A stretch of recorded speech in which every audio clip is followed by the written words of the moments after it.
812. This was the number of daily COVID cases on 27th of March when the first phase of West Bengal Assembly elections began. On April 29th, the final phase of polling, the number had reached 17,000. The number of active cases in the state has crossed the 1 lakh mark. The infections are up by 9.5%, highest in the country, with the capital Kolkata showing a positivity rate of 50%. That is, every other person tested in Kolkata is turning positive. This is the highest rate in the whole country. In comparison, Mumbai's positivity rate is around 10% and Delhi is around 32%. Experts warn this is only going to get worse. How did West Bengal land in this mess?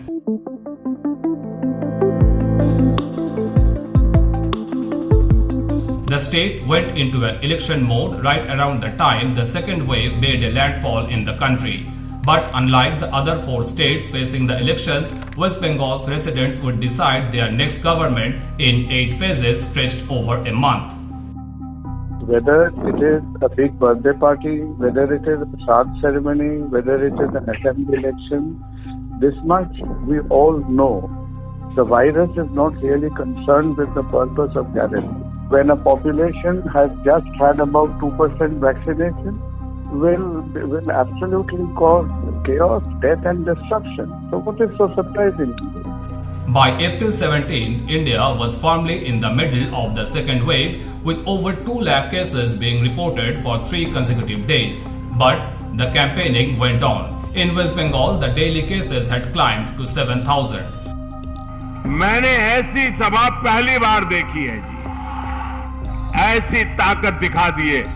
मैं जहां देख सकता हूं मुझे लोग ही लोग दिखते हैं, बाकी कुछ दिखता ही नहीं है।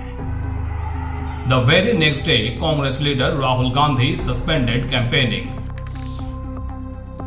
By April 21, Chief Minister Mamata Banerjee and the Congress had requested the Election Commission to club the remaining 3 phases of elections into one. The Election Commission rejected the request. The lack of any concrete action by the Election Commission in the face of surging cases prompted the Calcutta High Court to take notice. On April 22, Election Commission of India finally banned physical campaigning. As the election frenzy subsides, experts worry that the COVID cases are going to skyrocket in the coming days. West Bengal is one of the few states with low testing figures. This combined with lack of COVID appropriate behavior has made it difficult to predict the needs of the people, be it oxygen or beds. 2 things have happened. Number 1 is the entire category of people who are getting mild symptoms, the initial symptoms of a flu, etc. They are just staying at home. I don't think anybody is bothering to get tested. And secondly is that with big labs, including our hospital, our lab, we have come up and said we are testing almost 40 to 50% positive. Now why is that happening? Because people who are queuing up to get are people who are already in the established and the moderate phase of the disease. So in order for you to get a true picture that what is the general social positivity rate, you need a whole lot of people who are either suspicious, negative, asymptomatic. You need a general population cross-section to get tested. That cross-section is not getting tested. Our testing rate has been less than any northeastern state, and this is there for everybody to see last 18 weeks. Recently, an elderly woman from Jadavpur in the southern fringes of Kolkata died of COVID-19 after not being able to get a bed. There was a delay in arrival of her test report and hospitals refused to admit her. She died without oxygen.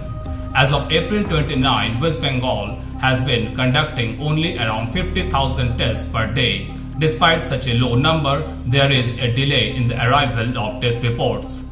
In comparison, Karnataka conducts around 1.75 lakh tests every day. As the number of cases rise, the state is seeing an acute shortage of oxygen supply. But during an election, even a pandemic can become a political weapon. West Bengal Chief Minister Mamata Banerjee has blamed the centre for allotting oxygen from plants in West Bengal to other states. In turn, the BJP accused her of resorting to narrow-minded politics by skipping meetings with Prime Minister Narendra Modi regarding the pandemic. The CM recently said that our government has a stock of about 25,000 oxygen cylinders and plans to increase it soon. In the coming days, the situation may only get worse. Whoever wins the election, they have a monumental task ahead of them.